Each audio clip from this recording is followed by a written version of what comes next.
Kumuha tayo ng update sa sitwasyon sa Iligan City. Makakausap natin si Iligan City Mayor Frederick Siao. Magandang gabi po, Mayor. Welcome sa Politico Nightly. Good evening at good evening sa lahat ng mga listeners natin, mga viewers natin. Nakadaan na po ang Bagyong Basyang dyan sa inyong lugar. Opo, Lumagpas na. dumaan na. Kailangan na medyo malaking problema ang binigay sa amin at naiwan dito sa amin sa Iligan. Kaya that's why we're trying to do our best, no? In clearing the roads. Right now, kiniklear namin yung mga major thoroughfares namin. At after this, we want to make sure na yung mga nasa loob-looban, yung mga nasa barangay at ma-clear na rin at may palinis na rin yung lugar nila. Gaano as ba of kalakas, now, Mayor, yung ulan at gaano ito katagal na ganun kalakas ang baha, kalaki na baha kanyang dinala dyan sa inyong lugar? well, sabi ng mga witnesses na yung nasa evacuation camp, sabi nila this is twice daw as deep as what they experienced during Bagyong Sendong. Sendong, yes. Example, yung tubig dati 20 feet, ngayon nagiging 40 feet daw yung tubig. At the same time, yung current daw is very strong. I believe medyo din dahil nung alauna ng madaling araw ay high tide dito sa amin. Kaya coupled with the water, the rainwater, as well as with the situation ng tide natin ay parang dumoble agad yung tubig.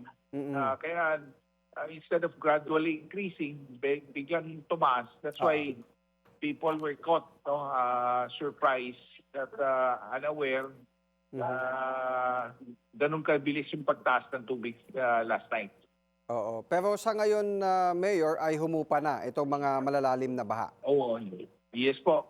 May mga areas lang na medyo may tubig pa at what's important is kailangan ng pagka-clear, no? Clearing ng debris na naiiwan.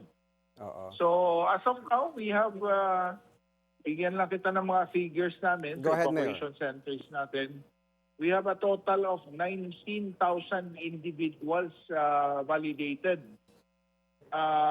We have a total of 26 evacuation camps with 3,823 families affected by the flooding.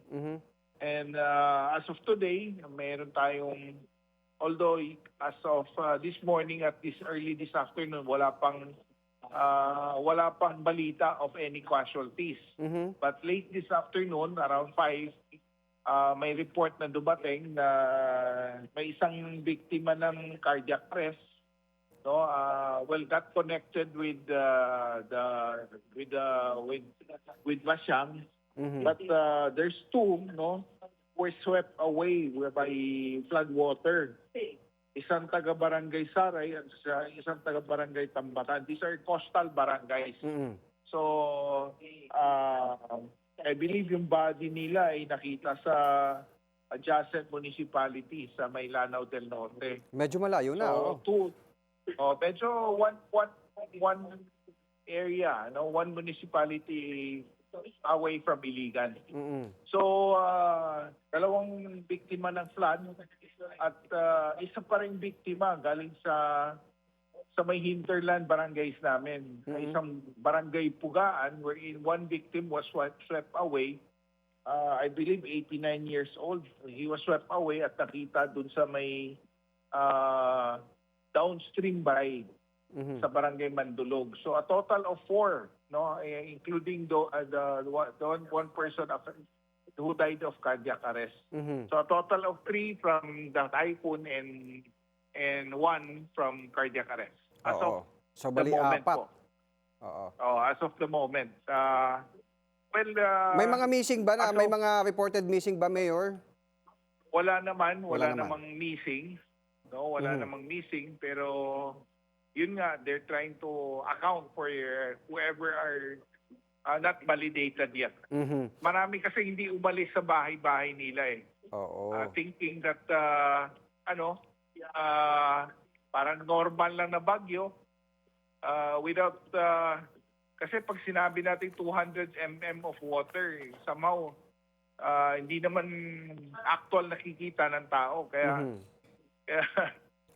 they thought na parang Mahina lang. mahina lang yan. Oo. No, but sabi ng marami dito, especially those in the evacuation center, sabi nila it's twice as heavy ng rainfall ng bagyong Sendong. So kaya that's why pabilis din yung pag-akyat ng tubig at the same time coupled with high tide. Oo. Kaya napabilis. Oo. Kasi So, Mayor, nung panahon ng Sendong, nakapag-cover ako dyan, parang hindi ganito yung resulta nung yung iniwan ng mga debris. Mas marami ngayon, sir, dahil sa kasi yung baha ngayon, well, I should say, one river was affected this time. Last time, may isang river, yung Mandulog, na affected. But now, ang affected ngayon is the Iligan River.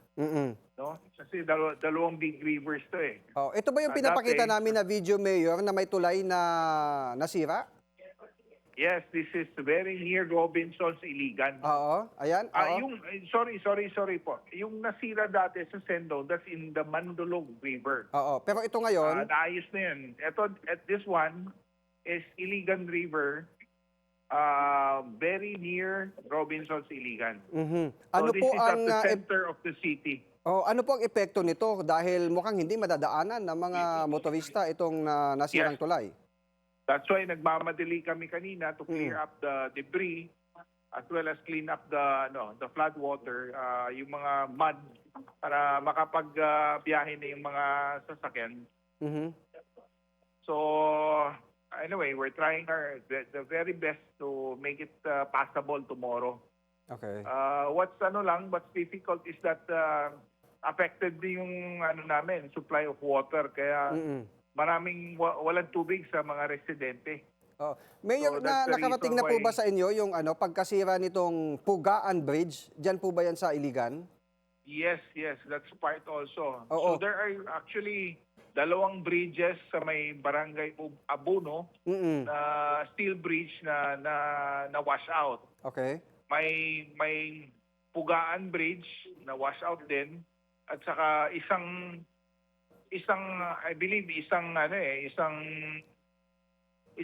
hanging bridge na for walkway ng mga tao ang nasira din. Oh, pero yung sa may Pugaan daw, Mayor, parang 2 taon pa lang daw ito naitatayo. Actually, hindi naman hindi naman bridge na pantao lang, hanging bridge yung tawag. Itong sa may Pugaan Bridge? Yes, sir. That's the info that I got, no? Oo. Pero kumusta yung koneksyon ng isang barangay patungo doon sa kabilang bahagi ng ilog kapag ito ay nasira?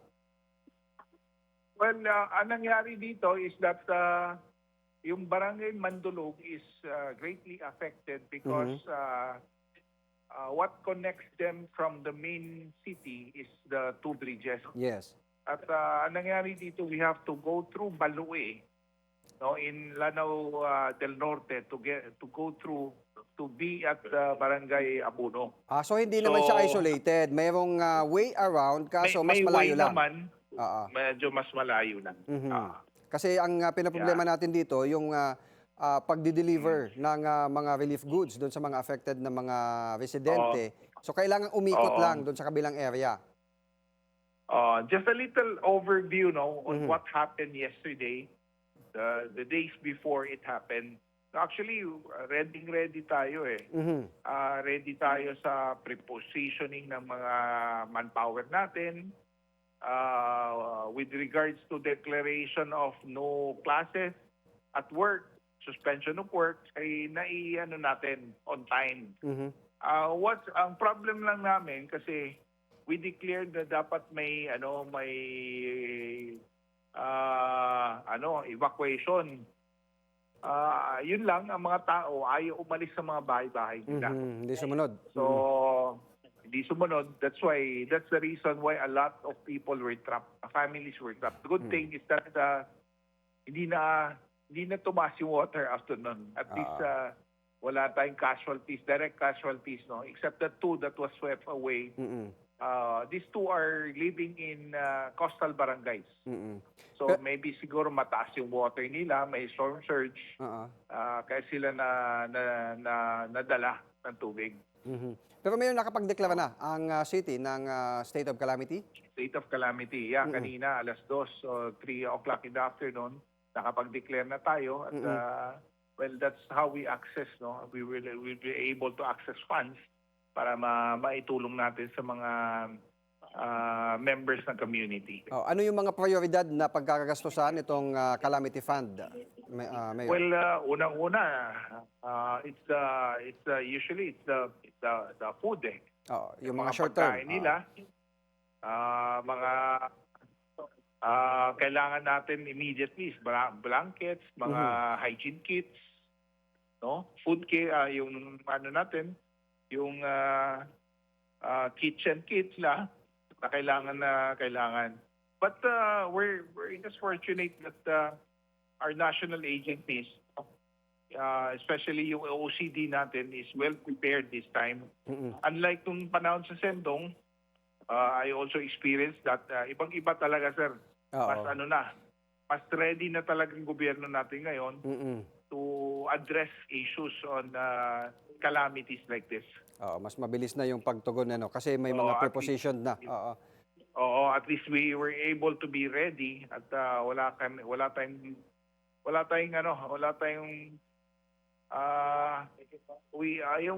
yung problema natin mas easier. Kumbaga it's easier addressed than what happened years before. Mayor, mensahe niyo po sa ating mga kababayan dyan sa Iligan, lalo na yung mga bakwet.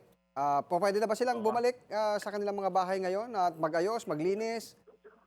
Actually, sir, kaninang umaga pa, medyo patapos na yung ulan, ay bumalik na sila sa mga bahay-bahay at naglinis na. Yung problema lang kasi, affected din yung water supply namin dito. Kaya we're addressing that issue. Siguro kailangan natin diyan na Mayor tulad nung dati nung sa Sendong yung mga water purifier. Yes, sir. Meron naman nag-offer na magpapadala ng water purifier. Marami na rin donations, no? Sa water ng mga bottled water na ibibigay. Magpapasalamat tayo sa Asia Brewery. Magpapadala ng isang isang sasakyan bukas. Isang truck na mga bottled water bibigay nila. At the same time, may water purifier sila na pwedeng magamit natin. Kasi ang kasunod niyan, Mayor, kasi ang dahil diyan sa matinding pagbaha, baka ang susunod nating problemahin diyan yung mga waterborne diseases naman. Yung outbreak ng mga diseases. Kaya I'm also very thankful sa DOH natin. No? They're very proactive naman sa pagtulong. And syempre DSWD natin, DILG, they're around yung support nila. Nandiyan palagi. Well said. Good luck, Mayor. Maraming salamat po sa inyong oras at magandang gabi. Salamat, sir. Salamat sa pagtawag.